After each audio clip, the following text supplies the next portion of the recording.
Sr. Presidente, eu começo por cumprimentar a Associação Portuguesa para a Defesa do Consumidor, DECO, e a Associação Portuguesa dos Utilizadores e Consumidores de Serviços e Produtos Financeiros, CEFIN. Quando a Assembleia da República, em setembro de 2012, aprovou a lei que está agora em discussão, o regime extraordinário de proteção de devedores de crédito à habitação em situação económica muito difícil, nós, na altura, consideramos que a lei aprovada era desadequada e ficava muito aquém das necessidades. Um pouco mais de um ano depois, o primeiro relatório da Comissão de Avaliação deste regime extraordinário e, mais recentemente, o segundo relatório vem confirmar a justeza desta avaliação. O regime fica muito aquém das necessidades, tendo abrangido um número extremamente reduzido de contratos de crédito à habitação. De acordo com o segundo relatório já, apenas 147 contratos de crédito à habitação é que viram a sua situação de incumprimento regularizada. 147 num universo que, no primeiro relatório da Comissão de Avaliação, é identificado como sendo de 124.500 pessoas em situação de incumprimento em setembro de 2013. Portanto, estamos perante um número de contratos que viram a sua situação regularizada inferior a 0,1% do conjunto dos contratos. Nas audições que já tivemos aqui, alegou-se que, e aliás também já foi hoje feito pelo PSD, que o número de adesões a este regime extraordinário se devia ao facto de o regime geral responder à situação dos problemas de crédito à habitação, de incumprimento e, portanto, se havia apenas 147 contratos resolvidos e se o número de requerimentos era inferior a 2.000, isso devia-se ao facto das pessoas terem resolvido isto no âmbito do regime geral. Nós entendemos que não é assim, mas de qualquer maneira gostaríamos de ouvir a vossa opinião, da DEC e da CEFIN, se consideram que este número extremamente reduzido, quase residual, de contratos de crédito à habitação e de famílias abrangidas pelo regime extraordinário se deve ao facto do regime geral ter resolvido, digamos, conjunto dos problemas e, portanto, estando os problemas resolvidos, não haveria, digamos, quase clientes para este regime extraordinário, o que, a certa altura, até foi alegado pela banca que este regime extraordinário, que até nem era necessário, porque o regime geral resolvia todos os problemas. Eu gostava de ouvir a vossa análise e interpretação sobre esta matéria, se é assim ou não, até porque temos que confrontar aquilo que foram as opiniões transmitidas pelos bancos com as vossas opiniões. Uma segunda questão. A Comissão de Avaliação do Regime Extraordinário fez, no âmbito do seu mandato, e tivemos a oportunidade de ouvir na Comissão de Orçamento e Finanças o Presidente da Comissão, no âmbito da avaliação do seu mandato, fez um conjunto de sugestões e recomendações que eu penso que são acolhidas na maior parte dos projetos de lei que estão aqui em discussão. Mas a questão é esta, é se os problemas que foram detectados neste regime extraordinário seriam resolvidos apenas com a alteração da lei, no sentido de incluir as recomendações, sugestões da Comissão de Avaliação. Nós entendemos que não, e aliás o nosso projeto de lei, além de incluir aquilo que são as sugestões da Comissão de Avaliação, vai muito mais longe, porque entendemos que não basta aquelas recomendações, o problema da lei,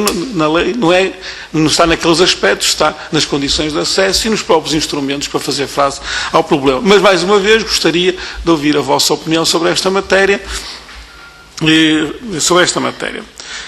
Condições de acesso, falaram até de forma detalhada na vossa intervenção inicial e nós, no nosso diploma do Partido Comunista Português, alteramos as condições de acesso, entendemos que elas eram extremamente restritivas, uma espécie de funil no qual quase ninguém passava e, portanto, era preciso alargar essas condições de acesso de forma a que mais famílias, situação económica difícil, em situação de incumprimento, pudessem recorrer ao regime extraordinário previsto na lei. No entanto, entendemos também que não chega a melhorar as condições de acesso. Depois das pessoas acederem ao regime, é preciso que dentro desse regime haja lá os instrumentos e os mecanismos necessários para que se possa efetivamente resolver a situação de incumprimento e, em casos limite, em que não se consegue mesmo resolver esse problema, que a família não perca aquilo que é o seu direito à habitação. E nós incluímos na nossa proposta, não nas condições de acesso, mas nos mecanismos disponibilizados dentro do regime geral para fazer face, mecanismos novos que não estavam lá, como, por exemplo, o perdão parcial da dívida, em situações muito concretas, estão especificadas no nosso projeto, o facto de a dação em cumprimento, quando o último recurso ocorrer, que extinga completamente o valor da dívida, ou seja, que a família, depois de perder a casa, não fica ainda durante dezenas de anos, em alguns casos, ou muitos anos, a pagar por uma dívida que contraiu por uma casa que já não tem. A questão ainda que nós incluímos no nosso projeto e nos parece extremamente relevante, que é a questão do arrendamento, da possibilidade do devedor, se teve que entregar a casa ao banco, poder constituir-se como arrendatário nessa habitação. Porquê? Porque na situação extrema em que todas as outras medidas a montante falharam e a pessoa teve que entregar, a família teve que entregar a sua casa ao banco, não vai viver por baixo da ponte. Entendemos nós que não deve, porque está em causa o direito à habitação. Então introduzimos essa possibilidade, um artigo adicional na lei, que garante que essas famílias podem constituir-se como arrendatárias e depois, mediante até a evolução da sua situação financeira, mais tarde até readquirir ao banco esse imóvel. O que eu gostaria de pedir, quer à ADEC, quer à CEFIN, é que tendo já falado de forma detalhada sobre as condições de acesso e aquilo que entendem que devem ser alterações das condições de acesso, se também se podiam debruçar sobre as questões dos mecanismos que o regime geral tem, que permitem fazer face aos problemas concretos das famílias e, em particular, sobre estas propostas que o Partido Comunista Português apresenta no seu projeto de lei, nomeadamente o perdão, 3 aspectos, resumindo: perdão parcial da dívida, a dação em cumprimento, a entrega da casa extingue completamente a dívida, e a questão do devedor se poder constituir como arrendatário nessa mesma casa e mais tarde readquiri-la. Um último aspecto, referiram-me a certa altura na intervenção, falaram da CEFIN, falou-se de chamar a banca à sua responsabilidade social. Nós entendemos, e tivemos a oportunidade de dizer já, que entendemos que o projeto de lei do PCP a ser aprovado e implementado não exigiria à banca um esforço desproporcionado. É uma opção clara a favor das famílias em situação económica difícil e tinha como objetivo equilibrar uma relação que neste momento está completamente desequilibrada, em nossa opinião, a favor da banca. Esta nossa posição provocou alguma comoção nos representantes da banca. De qualquer maneira, eu gostava também de ouvir a vossa opinião mais detalhada sobre se o esforço que é exigido à banca, nos diversos projetos de lei, em particular no Partido Comunista Português, consideram exagerado, capaz de provocar riscos sistémicos no sistema financeiro, levar a uma situação dramática, como por vezes os bancos tentam traçar quando são confrontados com estas situações. Gostava de ter a vossa opinião sobre isto.